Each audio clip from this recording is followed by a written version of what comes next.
खुलुमबाय गिबियाव नोंथांमोनखौ आंनि चेनेल वारिखौ समबारजों लोगोसे गोजोन हामलायनायखौ जासिहरबाय। दिनैनि बे भिडिअनि गेजेरजों दासिमनि मोननैसो खौरांफोर होगोन भिडिअखौ मोजां जोबोद खोनालांदो।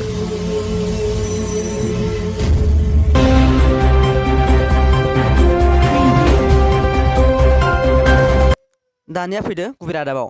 मैया 9 नं एलपि फरायसालियाव बिटिआरनि गाहाय मावफुं सोद्रोमा मानगोनां प्रमद बर' बिथाङा फरायसालिनि फिन लुफिननाय खामानिखौ फरायसालिनि प्रिन्सिपाल, फरायसा आरो फोरोंगिरिफोरजों जयै नायगिदिंहैदोंमोन। मानगोनां प्रमद बर'नि बिथांनि दैदेनजानाय बिटिआर सरकारा सोलोंथाइनि बिथिंखौ बिटिआर ओनसोलाव जौगाहोनायनि थाखाय खामानि मावनो थियारि जादों होनना रोखा बुंथियो। हाइलाकान्दियाव जब्द 2 कौटि रांनि बारमेन सुपारि मिजोरामनिफ्राय फैनायाव रेलाव मोन्दों। हाइलाकान्दि पुलिसआ नायबिजिरदोंमोन। जिल्लानि जामेरा रेल स्टेशनाव बन जब्द खालामो। आयेन बेरेखा मुवा बेसाद लांलाय लाबोलायनि बेरेखा पुलिसफोरनि अपारेशन गोसोम बाजारा सोलिगासिनो दं। रायजोआव मिजोरामनिफ्राय सिलेसर फारसे थांनाय रेलावनो नागिरनायानो मोनो। बाक्सा जिल्ला बनसु फरायसा आफादखौ गोदानै दाफुंबाय। बाक्सा जिल्लानि सिङाव थानाय बाथौफुरि बाथौ थानसालि नब्लाङाव मोनसे मेलनि गेजेरजों बाक्सा जिल्ला बनसु फरायसा आफादखौ दाफुंनाय जायो।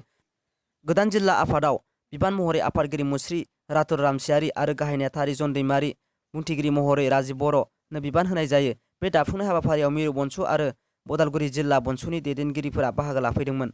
बिथांमोना फोरमायनाय बादिब्ला बर' माहारिनि जोनोमनि मोनथाय बड'लेण्डखौ मोगथां महर लाहोनो थाखाय बाक्सा जिल्ला बनसु फरायसा आफादखौ दाफुंनाय लानाय जादों होनना फोरमायदों। दुखुनि खौरां, मोनसे जाब्रबथाय, सानै सुबुंनि जिउ खहा। स्कुटि आरो रयेल एनफिल्डनि गेजेराव सौग्रावलायनानै जायगायावनो सानै सुबुंनि जिउ खहा। सासे थैनाय सुबुंनि मुंखौ रुजुम बसुमतारी होनना मिथिना मोन्दों। गुबुन सासेनिखौ खौरां मोनाखै। जोखोम जानायफोरनि मुंखौ पुनम आरो कर्णजित बसुमतारी होनना मिथिना मोन्दों। क'क्राझारनि बालाजान तिनिआलि काउरिपारायाव जादोंमोन। जोखोम जानाय सुबुंफोरखौ क'क्राझार आर.एन.बि. सिभिल देहा फाहामसालियाव लाना थांबाय होनना मिथिना मोन्दों। थैनाय रुजुम बसुमतारीखौ रेल बिफानाव खामानि मावो होनना मिथिनाबो मोन्दों। बिटिआरनि मोनबा जिल्लानि 4,000 फोरोंगिरिफोरखौ गोजौ सोलोंथाइनि थाखाय थाबैनो गोदान दिल्लीयाव होनाय जागोन स्पेसियेल सोलोंथाइ। दासिम सा 5,000 फोरोंगिरिफोरखौ गोदान दिल्लीयाव दैथायहरनाय जाबाय। बेखौ बुंदों बिटिआरनि इ.एम. राकेश ब्रह्म बिथाङा।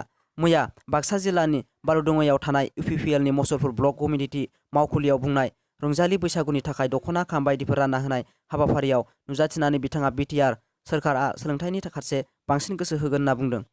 फरायसालियाव डिजिटेल लामाजों लोगोसे सोलोंथाइ होनायजों लोगोसे लेपटप, कम्पिउटार बायदि रानना होनानै गंसे आदर्श फरायसालियाव दानाय जागोन होनना बुंदों।